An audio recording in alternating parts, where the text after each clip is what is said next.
ಒಂದೆಡೆ ರಾಜ್ಯದಲ್ಲಿ ಬಿರುಬಿಸಿಲು, ಮತ್ತೊಂದೆಡೆ ವಾಡಿಕೆಗಿಂತ ಕಡಿಮೆ ಮಳೆ ಮುನ್ಸೂಚನೆ.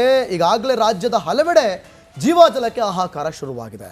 ನೋಡಿ, ಈಗಾಗಲೇ ನೋಡಿ ನಮ್ಮ ಎಲ್ಲ ರಿಪೋರ್ಟರ್ಗಳು ಬಾಗಲಕೋಟೆ, ಬೆಳಗಾವಿ, ಕಲಬುರಗಿ, ಕಾರವಾರ, ಮಂಡ್ಯ, ಬೆಂಗಳೂರು, ಶ್ರೀಪಾದ್ ಅವ್ರು ಮಾತಾಡಿದ್ರು, ಕೋಲಾರ, ತುಮಕೂರು. ಈಗ ಪ್ರಮುಖವಾಗಿ ನಾನು ಆಗಲೇ ಹೇಳ್ತಾ ಇದ್ದೆ, ಕಾವೇರಿ ನೀರಿನ ವಿಚಾರವಾಗಿ ನಮ್ಮ ಮಂಡ್ಯ ರಿಪೋರ್ಟರ್ ಆನಂದ್ ಆಲ್ರೆಡಿ ರೆಡಿಯಾಗಿ ನಿಂತಿದ್ದಾರೆ, ಒಂದು ವರದಿಯನ್ನು ಸಿದ್ಧ ಮಾಡಿಕೊಂಡಿದ್ದಾರೆ. ಬನ್ನಿ, ಅವರೇನು ಹೇಳ್ತಾರೆ, ಮಂಡ್ಯದಲ್ಲಿ ಹೆಂಗಿದೆ ಬರಗಾಲ, ಎಲ್ಲವೂ ಓಕೆನಾ ಅಥವಾ ನಾವು ಮುಂದೆ ಫೇಸ್ ಮಾಡಬೇಕಾ, ನೋಡೋಣ ಏನು ಹೇಳ್ತಾರೆ ಅಂತ. ಈ ಬಾರಿ ವಾಡಿಕೆಗಿಂತ ಕಡಿಮೆ ಮಳೆಯಾಗುತ್ತೆ ಅಂತೇಳಿ ಹವಾಮಾನ ಇಲಾಖೆ ಮುನ್ಸೂಚನೆ ನೀಡಿದೆ. ಮತ್ತೊಂದೆಡೆ ಜಿಲ್ಲಾ ಉಸ್ತುವಾರಿ ಸಚಿವರು ಹಾಗೂ ಜಿಲ್ಲಾಧಿಕಾರಿಗಳ ಜೊತೆ ಸಭೆ ನಡೆಸಿರುವಂಥ CM ಸಿದ್ದರಾಮಯ್ಯ ಯಾವುದೇ ರೀತಿಯ ಸಮಸ್ಯೆ ಆಗದಂತೆ ಮುಂಜಾಗ್ರತಾ ಕ್ರಮ ವಹಿಸಿ ಅಂತ ಹೇಳಿ ಸೂಚನೆ ನೀಡಿದ್ದಾರೆ. ಹಾಗಿದ್ರೆ ಸಿಲಿಕಾನ್ ಸಿಟಿ ಬೆಂಗಳೂರಿಗೆ ನೀರೊದಗಿಸುವಂಥ ಪ್ರಮುಖ ಅಣೆಕಟ್ಟೆಯಾಗಿರುವಂಥ KRS ಅಣೆಕಟ್ಟೆಯಲ್ಲಿ ನೀರಿನ ಮಟ್ಟ ಹೇಗಿದೆ? ನಿಜಕ್ಕೂ ಕೂಡ ಸಿಲಿಕಾನ್ ಸಿಟಿಗೆ ನೀರಿನ ಅಭಾವ ಕಾಡಲಿದೆಯಾ? ಜೀವಜಲಕ್ಕೆ ಪರಿತಪಿಸಬೇಕಾದಂಥ ಪರಿಸ್ಥಿತಿ ನಿರ್ಮಾಣ ಆಗುತ್ತಾ? ಈ ಬಗ್ಗೆ ರಿಯಾಲಿಟಿ ಚೆಕ್ಗೆ ನಾನು ಸದ್ಯ KRSಗೆ ಬಂದಿದ್ದೀನಿ. KRS ಈ ನೀರಿನಲ್ಲಿದ್ದೀನಿ. ದೃಶ್ಯದಲ್ಲಿ ಗಮನಿಸ್ಬೋದು, KRS ಅಣೆಕಟ್ಟೆಯ ನೀರಿನ ಮಟ್ಟ ದಿನೇ ದಿನೇ ಕುಸಿತಾ ಇದೆ. ಸದ್ಯ ನೋಡೋದಕ್ಕೆ ಒಂದು ಕೆರೆ ರೀತಿ ನಮಗೆ ಸಿಗ್ತಾ ಇರುವಂಥದ್ದು. ತುಂಬಿದಂಥ ಸಂದರ್ಭದಲ್ಲಿ ಒಂದು ದೊಡ್ಡ ಸಾಗರದಂತೆ ಕಂಗೊಳಿಸುವಂಥ ಡ್ಯಾಮ್ ನೀರಿನ ಮಟ್ಟ ಕುಸಿತಾ ಇರೋದ್ರಿಂದ ಕೆರೆಯಂತೆ ನಮಗೆ ನೋಡೋದಕ್ಕೆ ಕಾಣ್ತಾ ಇದೆ. 124.80 ಅಡಿ ಗರಿಷ್ಠ ಮಟ್ಟ ಹೊಂದಿರುವಂಥ KRS ಡ್ಯಾಮ್ನಲ್ಲಿ ಸದ್ಯ 98 ಅಡಿಗೆ ನೀರು ಕುಸಿತ ಆಗಿದೆ. ಇದರಿಂದಾಗಿ ಒಂದು ಆತಂಕ ಶುರುವಾಗಿರುವಂಥದ್ದು. ಎಲ್ಲ ಒಂದು ಕಡೆ ಮುಂದೆ ಮುಂಗಾರು ತಡವಾದರೆ ನೀರಿನ ಅಭಾವ ಸೃಷ್ಟಿಯಾಗುತ್ತಾ ಅಂತ ಹೇಳಿ ಸದ್ಯ ಡ್ಯಾಮ್ನಲ್ಲಿ 22 TMC ನೀರು ಶೇಖರಣೆ ಆಗಿರುವಂಥದ್ದು. 22 TMC ನೀರಿನಲ್ಲಿ 7 TMC ಡೆಡ್ ಸ್ಟೋರೇಜ್. 7 TMC ನೀರನ್ನು ಬಳಸ್ಕೊಳ್ಳೋದಕ್ಕೆ ಸಾಧ್ಯವಿಲ್ಲ. ಡ್ಯಾಮ್ ಸೇಫ್ಟಿಯಿಂದಾಗಿ ಆ ನೀರನ್ನು ಡ್ಯಾಮ್ನಲ್ಲೇ ಉಳಿಸ್ಬೇಕು.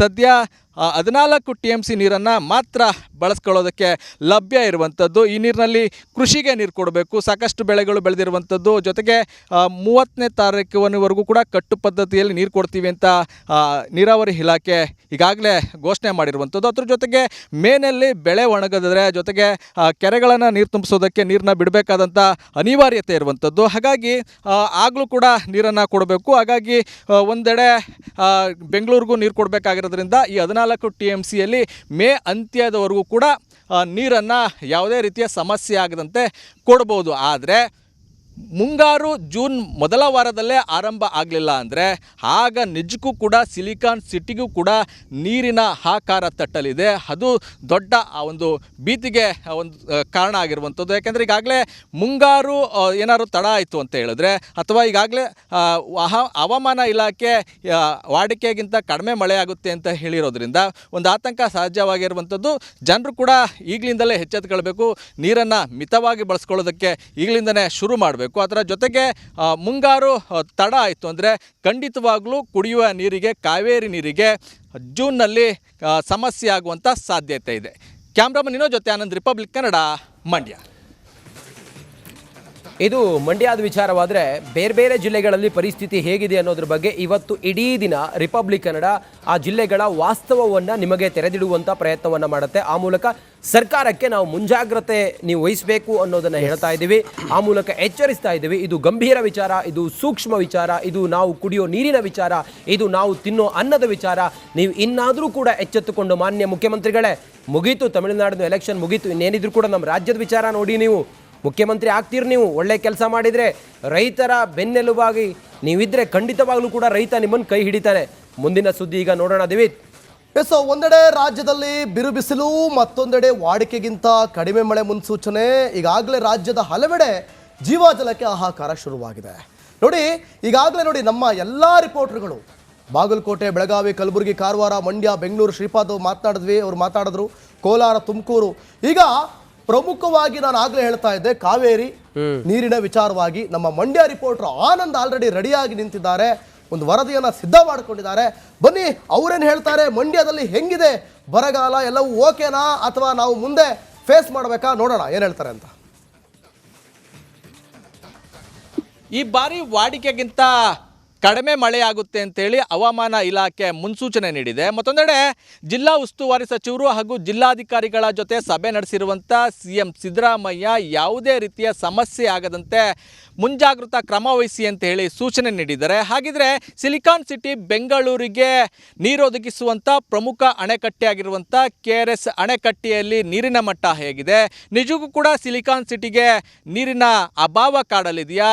ಜೀವಜಲಕ್ಕೆ ಪರಿತಪಿಸಬೇಕಾದಂಥ ಪರಿಸ್ಥಿತಿ ನಿರ್ಮಾಣ ಆಗುತ್ತಾ? ಈ ಬಗ್ಗೆ ರಿಯಾಲಿಟಿ ಚೆಕ್ಗೆ ನಾನು ಸದ್ಯ KRSಗೆ ಬಂದಿದ್ದೀನಿ. KRS ಈ ನೀರಿನಲ್ಲಿದ್ದೀನಿ. ದೃಶ್ಯದಲ್ಲಿ ಗಮನಿಸ್ಬೋದು, KRS ಅಣೆಕಟ್ಟೆಯ ನೀರಿನ ಮಟ್ಟ ದಿನೇ ದಿನೇ ಕುಸಿತಾ ಇದೆ. ಸದ್ಯ ನೋಡೋದಕ್ಕೆ ಒಂದು ಕೆರೆ ರೀತಿ ನಮಗೆ ಸಿಗ್ತಾ ಇರುವಂಥದ್ದು. ತುಂಬಿದಂಥ ಸಂದರ್ಭದಲ್ಲಿ ಒಂದು ದೊಡ್ಡ ಸಾಗರದಂತೆ ಕಂಗೊಳಿಸುವಂಥ ಡ್ಯಾಮ್ ನೀರಿನ ಮಟ್ಟ ಕುಸಿತಾ ಇರೋದ್ರಿಂದ ಕೆರೆಯಂತೆ ನಮಗೆ ನೋಡೋದಕ್ಕೆ ಕಾಣ್ತಾ ಇದೆ.